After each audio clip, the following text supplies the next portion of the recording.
अभी बोलेगा तो 8 बजे तो सुबह हम 8 बजे तक खाना नहीं खाए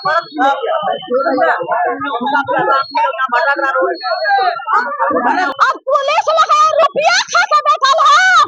आज मेरे बच्चे हैं तड़प रहा कमीना कोलाद आप हम का शान से बोल रहा हमारे कहाँ है मेरा बच्चा तड़प रहा। आज मेरा बच्चा के लिए कोई नहीं है। पुलिस लोग रुपया खा के बैठल है। थाना में ड्राइवर को घुसा के रखा है। बस थाना में बंद में वहाँ ले चलो। सुबह से केस हुआ है, अभी तो केस हुआ है। सुबह से पुलिस प्रशासन कुछ काम ही नहीं कर रहा है।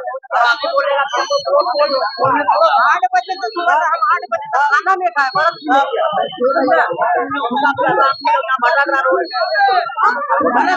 ঘটেছে বাচ্চাটা সকালে কম্পিউটার ক্লাসে এসেছিল।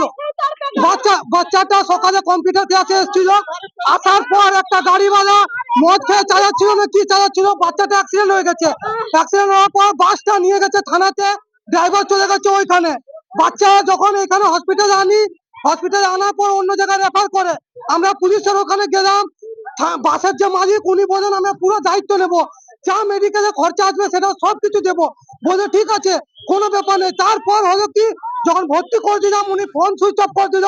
থানাতে গেলাম, সকাল থেকে দুপুর হয়ে গেল, আমরা ওইখানে পড়ে আছি। সবকিছু উনাকে জিজ্ঞেস করলাম কি হবে না হবে, বলছে আমরা কিছু করতে পারবো না, উনি তো ফোন সুইচ অফ। প্রশাসন কি জন্য আছে? প্রশাসন কি জন্য? এই যে তাহলে এক কাজ করুন, বাসটা ওখানে দাঁড়িয়ে আছে, বাসটা আমাদেরকে দিয়ে দিন। বাসটা আপনি কেন রেখেছেন? বাসটা আমার ওখানে থাকবে, মালিক তো আসবে, মেয়েটা দিব অনেক কিছু। কত মেডিকেলে খরচা হবে, বাসের মালিক এসে ওখানে দায়িত্ব নেবে। বাসের মালিক ওখানে আসবে, ওই দায়িত্বটা নেবে, ওই দায়িত্ব পালন করবে। বাসের মালিক কেন পালিয়ে যাচ্ছে? মালিক নেই, মালিক সুইচ অফ করে দিচ্ছে। নেহা বাউরি ক্লাস 11-এ পড়ে, বাড়ি হচ্ছে কুমারপুর।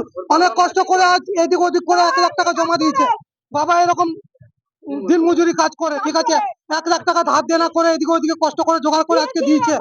এখন হসপিটাল ওয়ালা কি বলছে এই টাকা তো হবে না, আর বাসের মালিক সুইচ অফ করে দিয়েছে। প্রশাসন কিছু করছে না, প্রশাসন খালি বলছে ফোন করছি, আমরা কি করব, ফোন সুইচ অফ করে দিচ্ছে, এই করে দিচ্ছে, কি করব। আজ